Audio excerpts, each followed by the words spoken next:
For 18-year-old Marina Bolter of Bloomfield, Indiana, New Year's Eve of 2014 was much like any other.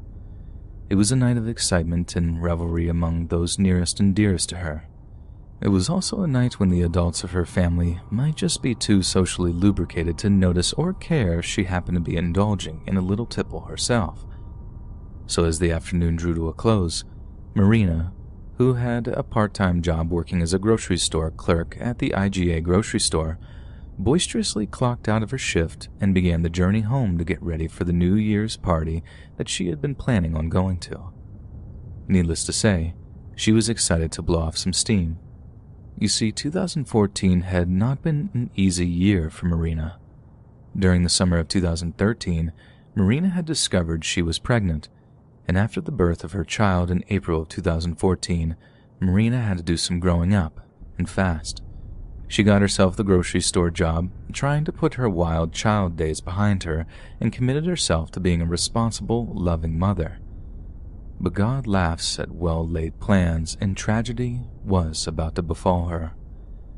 In August of 2014, a violent argument erupted at the family home between her older sister and her boyfriend.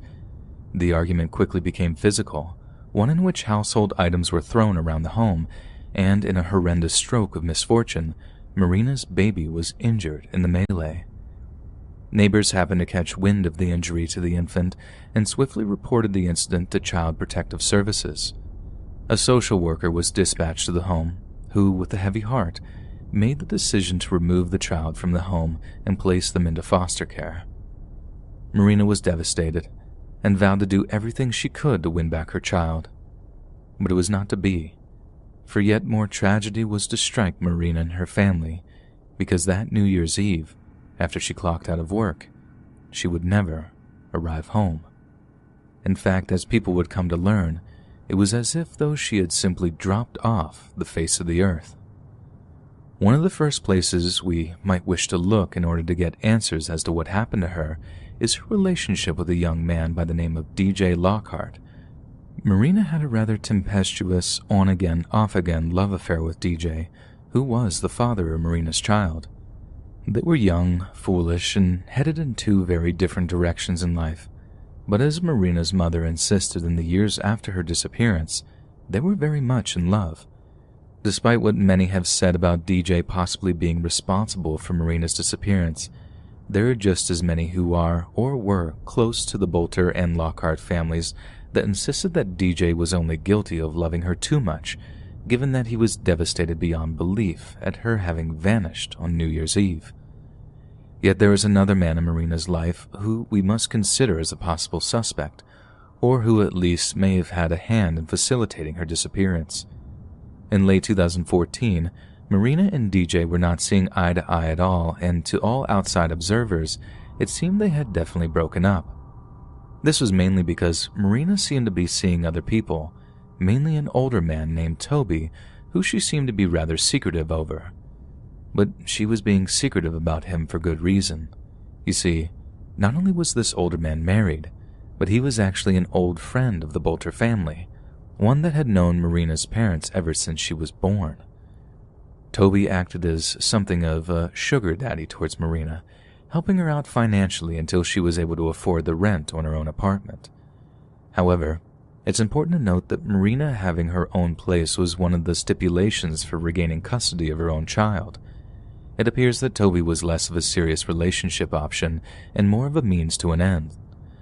But as much as Marina tried to keep the relationship a secret, in a small town like Bloomfield, it's only a matter of time before even the deepest secrets see the light of day. And in the process, Toby's wife, who was also an old friend of the Bolter family, discovered her husband's infidelities. And shockingly, it was actually Marina's own mother who informed her of it. So as it turns out, the New Year's Eve party that Marina was supposedly headed to that night was none other than Toby's. But as she strolled out of work, calling Toby on her cell phone to confirm a few last-minute arrangements, she spotted someone walking towards her across the store's parking lot. According to Toby, Marina's last words to him before she hung up the phone were, "Uh-oh, it's DJ." Marina did not call Toby back. In that surprise parking lot encounter, DJ straight up told Marina that he knew where she was planning on going for New Year's Eve, adding that he didn't approve of her relationship with Toby whatsoever. He then pleaded with her to attend a New Year's party with him instead, insisting they should work on repairing their relationship for the sake of their child. Marina replied that it was not the time or place to be having such a discussion, that she had made plans with Toby and she was sticking to them. DJ was furious, but supposedly took the rejection on the chin before offering to give her a ride home so she might get out of the cold. But it seems that Marina actually managed to get a ride home from a regular customer. Whether or not she did this out of pure happenstance or begged to be taken home because she was afraid of DJ is entirely up for speculation. But one thing is abundantly clear. The following day, Marina failed to show up for her scheduled New Year's Day shift at the IGA store. Knowing full well that she would head out to a party after work, Marina's employers were initially unsurprised by her unauthorized absence. There had probably been some drinking involved, and with drinking comes hangovers, and with hangovers comes tardiness. But still, they tried her cell phone to see if she was going to be heading into work at some point, yet there was no answer. IGA management then got in touch with Marina's mom, hoping she might be able to provide some answers on her daughter's whereabouts. But Marina's mom hadn't seen her either, and the news that she had failed to show up for work only succeeded in worrying her. She headed over to Marina's apartment, using her spare key to let herself in.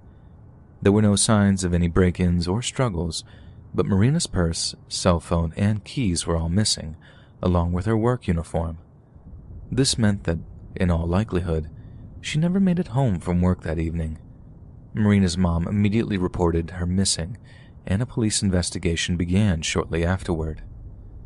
Obviously, given the fact that she seemed to have disappeared immediately after leaving work, police stated very publicly that they wished to speak to the customer who had apparently driven her home that evening.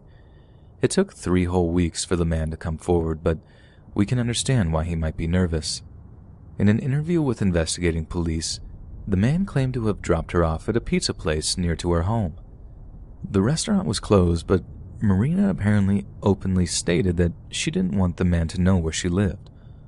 Although this might seem like an unusual thing to say, when it was put to Marina's mom, she attested that it was just the kind of thing her daughter would say, and that to her, it was a totally believable story. This was backed up when the man was made to undergo a polygraph test and passed with flying colors. Despite being one of the main suspects in Marina's disappearance, DJ did all he could to help the family find her, even if it was to no avail.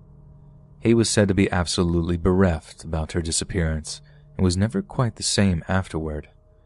Marina's mother spoke highly of the young woman and always insisted that he couldn't have been involved in her vanishing. However, Marina's father and his extended family have perennially viewed the boy with suspicion, openly stating that he had the most to gain from her having disappeared.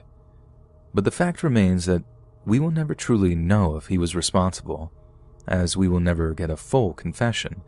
You see, DJ took to drinking heavily after Marina went missing, getting into more and more trouble with the law and the local populace, so much so that he got into a violent altercation on February 12, 2015, one which ended in him being stabbed to death by the man he had gotten in a fight with. And then there's Toby, Marina's old lover who had given her thousands of dollars to try to help her get her life together. He was one of the last people Marina spoke with on the evening of her disappearance, and one might think that he would cooperate fully with the investigation into her whereabouts. But by all accounts, Toby acted very suspiciously in the months that followed. He apparently stopped talking to Marina's mother altogether, and only involved himself with Marina's father, almost aggressively asserting that DJ was to blame for her disappearance. However, there is another person of interest in this case who we can simply not ignore as a suspect, a man by the name of Vernon Gale Briner. Vernon was a convicted murderer who had been previously sent to prison for the murder of a 19-year-old girl and had only been released from the penitentiary in 2012. As it turns out, Vernon had a solid alibi for his whereabouts at the time, with an employer testifying that he was at work at the time. Vernon also passed a polygraph test in which he was straight up asked if he had done anything to Marina, with the results indicating that he was telling the truth when he said he had nothing to do with her going missing. To this day, there have been no significant clues as to what happened to Marina Bolter. No dead bodies had ever been found that could have matched up to her DNA or description. No one outside of her small hometown has ever seen anything matching her description either. For all intents and purposes, it is as if she just vanished from the face of the earth.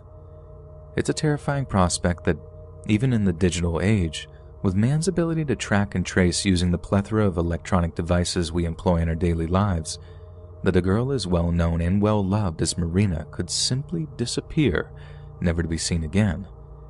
There were many suspects in her case, many people who could have snatched her up and disposed of her in a way that no one would ever find her. But only one man is guilty. Only one person really knows what happened to her, and how her final moments on this earth played out.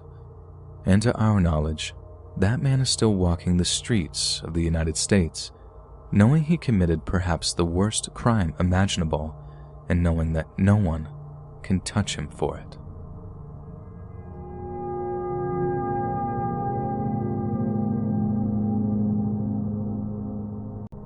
The Melbourne suburb of Pakenham is one of the wealthiest areas in all of Australia.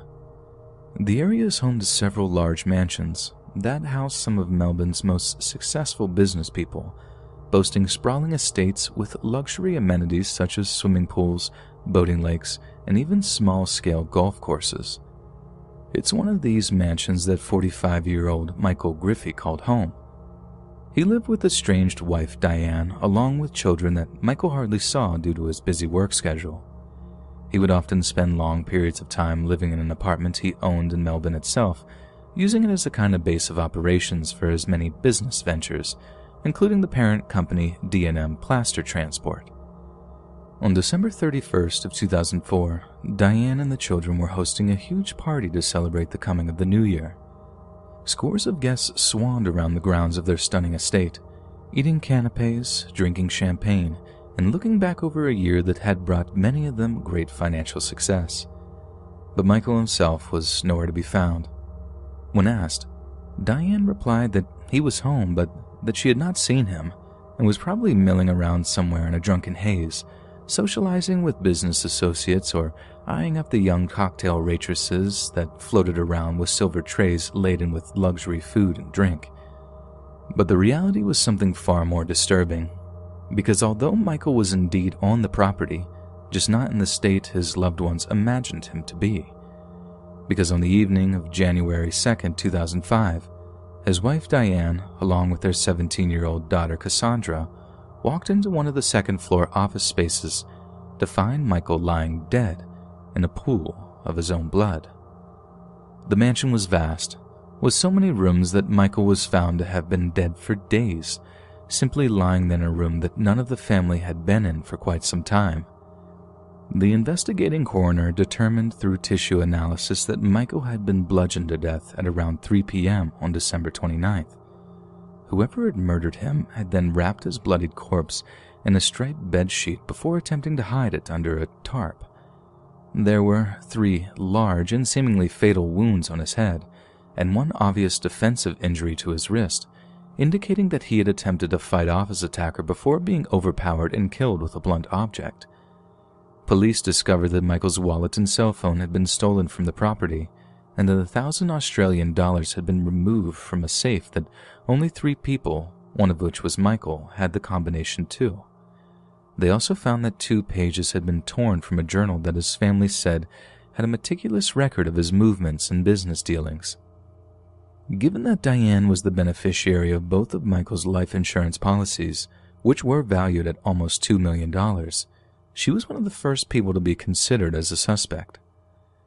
Police discovered that not only had she written bad checks in the time before he was killed, but that in the short time before his death, Michael had complained to his friends that his wife was mishandling money, and that he could use this fact to gain the upper hand when it came to dividing up the family finances in the event of a divorce. It was also discovered that Michael was having multiple affairs and financially supporting other women, and that the main reason he was staying in central Melbourne so much was not because of business dealings, but because it afforded him time to indulge in his extramarital affairs, However, he had not done a very good job of keeping this a secret from Diane, and text message exchanges made this very evident indeed. However, Diane's lawyer prevented her from commenting on how this made her feel, and this, along with the other evidence of her financial misdealing, made her the #1 suspect in her husband's murder. She was arrested in 2007, and preliminary hearings began shortly after. Yet the case was not to be a simple one by any stretch of the imagination. Not only was there simply not enough evidence to really charge Diana with Michael's murder, but a number of other twists and turns in the case meant that pinning down a definitive suspect became almost impossible. Bizarrely, during the preliminary hearings of the case against Diane, her and Michael's daughter, Cassandra, the very same one who had found his body on that fateful day in January of 2005, actually attempted to confess to his murder. Despite her insistence that it was she that beat her father bloody in the days after Christmas before attempting to hide his body with a sheet, police noticed a series of inconsistencies in her story and dismissed it as a false attempt to implicate herself in something she had nothing to do with. But the question would cast a shadow on the entire affair for the duration of the investigation. Just why exactly would Cassandra want police to believe that she was the murderer? Police also investigated Michael's son, Kenny, who was something of a playboy, living a fast lifestyle with fast cars and even faster women. There was every reason to believe that he too needed money, but again there was very little evidence to suggest that he had even had it in him to plot the murder of his own father, let alone go through with it. Police managed to secure an interview with one of Michael's mistresses, a woman by the name of Jillian Gold, who had apparently been engaged in an affair with Michael for the better part of 5 years. She knew that she was not the only woman whom Michael had been seeing, but since he had essentially funded her lifestyle and was not written to his will, there was absolutely no reason to believe that she was the one who had killed him. However, there was a chance that since Michael was known to partake in sugar daddy-style relationships, that breaking it off with one of his so-called sugar babies had resulted in an argument that may have resulted in a kind of revenge killing. But since Jillian was completely ignorant of these other women's identities, she couldn't point police in their direction, and the investigation into being an affair-related murder floundered. Police then got in touch with Katrina Fitzpatrick, Michael's sister, who told the police of a rather worrying encounter she shared with her brother in the time before her brother's death. Around a month before he was found dead, Michael got in touch with Katrina in an attempt to arrange a meetup with her. She had dithered over a time and place, citing her busy work schedule, but Michael had almost violently insisted that they meet as soon as possible. They met in a high-end cafe in downtown Melbourne, and from the get-go, Katrina noticed that Michael appeared to be acting extremely shadily. She had apparently tried to confront him on the reason for his off behavior several times, but was rebuffed on each occasion, with Michael insisting on reminiscing about happier times, including their childhood together. By the end of the conversation, Katrina, admitting to be extremely worried for her brother's mental state, and pressed him for one final time about the reason for their meeting. Michael barely said another word, instead opting to present her with an expensive piece of jewelry, beginning to cry as he told her he loved her. Michael then departed the meeting, and Katrina never saw him alive again. There happens to be another interesting aspect to this case, albeit one we might struggle to fit into the bigger picture. In the year 2008, almost 4 years after Michael's murder, it was discovered that his plaster transport company was facing dire financial difficulties in the run-up to his killing. Michael owed over $1 million in taxes to the Australian government, as well as owing $100,000 in loans to other creditors. A lot of this loan money could be accounted for, but some of it could not, and it's possible that Michael owed money to some people that it might be extremely dangerous to owe money to, the kind of people that, if it appeared that the debt might not be repaid, might simply have Michael killed as a warning to others. So the question remains, just who killed Michael Griffey, and what exactly were their motives? There was no doubt that Michael seemed to know he was in danger. The teary encounter with his sister is a testament to that. There's also the possibility that he believed or knew that he wasn't safe in his own home, which is why he stayed so often in the downtown Melbourne apartment. The fact that he seems to have been murdered in his own home is all the evidence we require to back this theory up. There's every chance that Michael was murdered as a result of his debts, but the fact that his daughter tried to confess to his murder throws a huge wrench into the works of such a theory. She was obviously trying to cover for him, but whether or not she was trying to cover for her mother or her brother is another question entirely. I think we can all agree that this is frankly terrifying, that someone's own family might well be involved in their murder, and that those that are supposed to love and cherish us are just as capable of snuffing out our lives in the name of greed or malice. Whether or not answers will finally come out regarding his death is anyone's guess, but for the time being, Michael's death will remain yet another unsolved mystery, and his killer is free to walk the streets.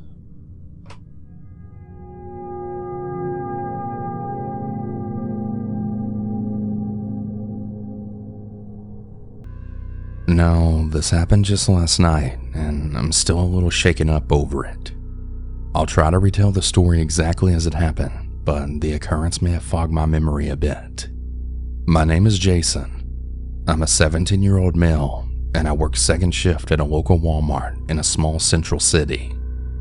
At about 10 p.m. after my work period was over, I was driving home when I decided to stop for gas.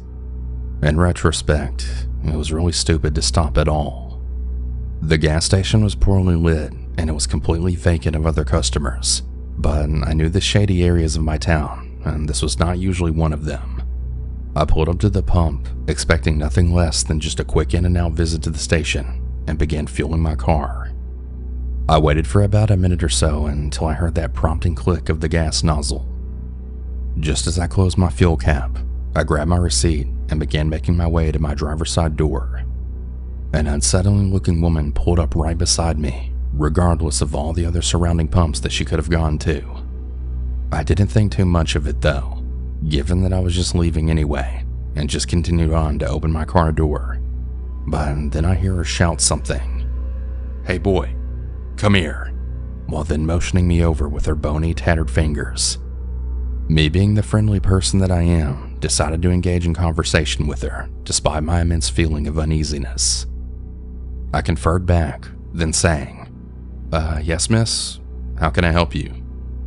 I now realized that I should have put more consideration into my words, as she then said, "Yeah, I need you to come over here and pump my gas for me," which I thought to be a bit odd considering she looked perfectly capable and she didn't even give me a reason as to why she couldn't do it herself.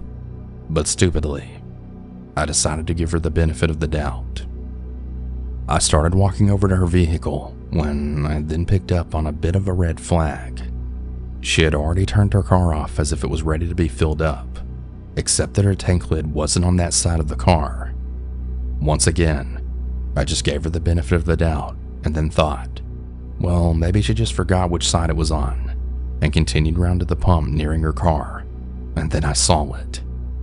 The second big red flag, just on the other side of her car, was a light that I could vaguely see through her window, hence illuminating everything within the back seat of the car. Even through the densely tinted window of her sliding van door, I could vaguely see the silhouette of at least two grown men staring right at me. When she noticed I had saw them, her entire demeanor completely changed. Her face looked cold as snow, and then turned into an angry, frustrated look. And that was it for me. There were too many bells that were going off in my head telling me to get the hell out of there. Just as I began to back up towards my car, she started screaming at me, demanding me to come back. I then bolted to my driver's side door, which was luckily left unlocked, turned on my engine, and then threw it into drive. I booked the hell out of that gas station without a second thought. Luckily, they didn't appear to follow me as I got onto the more far-populated interstate. It also didn't occur to me to contact the police at the time since I was so in shock. I just really hope they didn't find another victim because of me not informing the proper authorities about it. It's a really scary world out there, so if you ever have an uneasy feeling in your gut like that, trust it. To both those creepy men and that woman, I just pray and hope I never see you guys again. Back during summer breaks when I was a kid, I was pretty much glued to my mom during the daytime. Everywhere she went, I went too, as I guess she just didn't trust me to stay home alone. I can't blame her. I was definitely a little menace when my age was still in single digits. But actually, maybe she should have left me home alone, because taking me everywhere with her resulted in the single scariest moment of my childhood. So, one day, we head out on a grocery run real early in the morning, and since I was still half asleep, I pretty much refused to get out of the car. Since she was only planning on being a couple of minutes at the most, she agreed, then scurried off into the store as I closed my eyes and decided to take a nap. Oh, an important point, I climbed into the back seat to do this, then cuddled up under the blanket that my mom kept back there. Keep this in mind for what comes next.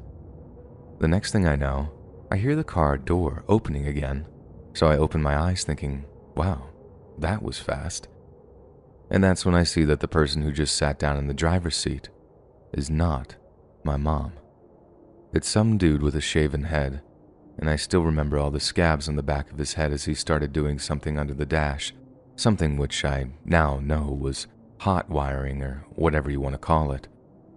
I remember being so scared that all I could do was watch, thinking, I don't know you. What in God's name are you doing in my mom's car? I didn't expect him to start it because even though I was incredibly young, I knew that he had to have those special keys to make the car move.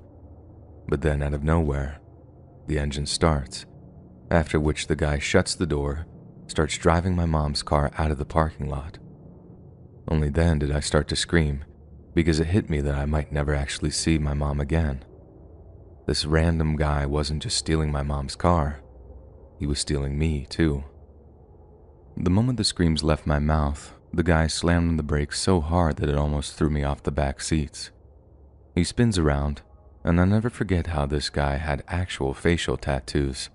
These are scary enough to see on another adult, but since I was only like a kid at the time, I just figured this dude was a straight-up demon.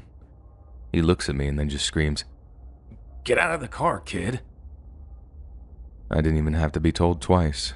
Even though I was still in my PJs, I practically jumped out of the car, still bawling, and just ran towards the grocery store as the car drove off. I can only imagine how horrible it must have been for my mom to have her kid come sprinting into the store in floods of tears, screaming, "Mom, Mom, someone just tried to take me away," then having to piece together all the info to realize that she almost lost her only son. These days, I totally take blame for the whole thing. I shouldn't have been such a lazy little brat, and the whole thing would just be a non-event to me. It'd be the day our car vanished, not the day I almost accidentally got kidnapped. I always tell my mom not to feel guilty about it, as basically all is well that ends well, right? But still, the whole thing definitely tops the list of my most frightening childhood memories.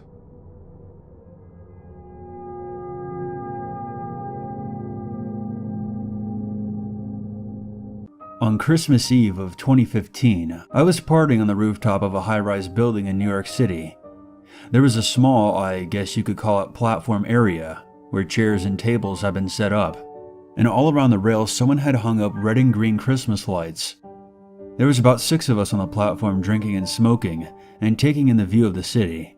But with the wind, it was just too cold to stay out there for long. I was just visiting the city with friends, and once I had my fill of the cold, I went back inside and mingled with the people who worked in the office. After another 45 minutes or so, I went back outside to have a cigarette, and found myself alone on the platform. I walked to the edge and leaned out over the side, the wind nearly ripping the cigarette out from between my fingers. I turned around and put my elbows on the railing, and looked up at the building behind me. It had one of those tall spires with a flashing red light on the top to alert low-flying planes. As I looked at it, I paused, and my cigarette fell from my lips. Something was on the spire. Something alive. Distracted before by the wind and the faint sounds of traffic below, I hadn't heard the sound of something hard tapping against metal. The red glow of the tower light flashed on and off, and I could faintly make out something wrapped around like a snake moving down the spire, and the shine of light reflecting off its body as the scarlet hue illuminated it for a few seconds at a time. I stood stunned, and slowly went for my phone to take a video. My body was moving slowly, as if instinct was telling me any sudden movements would be a mistake. I dug through the pockets in my purse blindly, looking for my phone, not taking my eyes off the thing. It was definitely moving, sliding down the pole like a single droplet of water moving down an icicle. I remember thinking, should I be screaming? As soon as my hand found my cell phone, the thing spread two massive bat-like wings. For context, there was a standard-sized American flag hanging vertically on the landing just beneath the spire, where I presumed maintenance people would stand. Each wing was easily twice the size of the flag. I dropped my purse and phone and sprinted back inside the office, catching my foot and falling flat on my face upon the carpet. I felt a whoosh of cold air behind me that hit me hard like a wave on the beach. I started wailing and choking on my own breath, and was convinced at any moment I would hear alarms and would see spotlights combing the city. I mean, I couldn't have been the only one to have seen it. This was New York City, one of the most densely populated areas in the country. I screamed for someone to call the cops and started frantically changing the channels on the TV, convinced that Anderson Cooper or somebody was going to make a breaking announcement about some creature flying through the skies above New York, but there was nothing. A dozen people tried to calm me down, and I sobbed and told them that there had been something outside, something that had wings. I went into the bathroom and vomited, not because I was worried about the creature, but because everything else happening around me seemed so normal, and no one was reacting. Someone ended up calling an ambulance for me, and the attendants checked me out in the hallway, but I was fine. I wasn't even close to being drunk. I made quite a scene at that party, and I have not been invited back. They call me the Dragon Chick, and no one believes my story. My therapist told me that I should write all this down to reflect upon it, and try to make sense of it. This is the 5th time I have, and nothing is becoming any clearer. Please, someone out there, tell me you've seen it too. I need to know that I'm not crazy.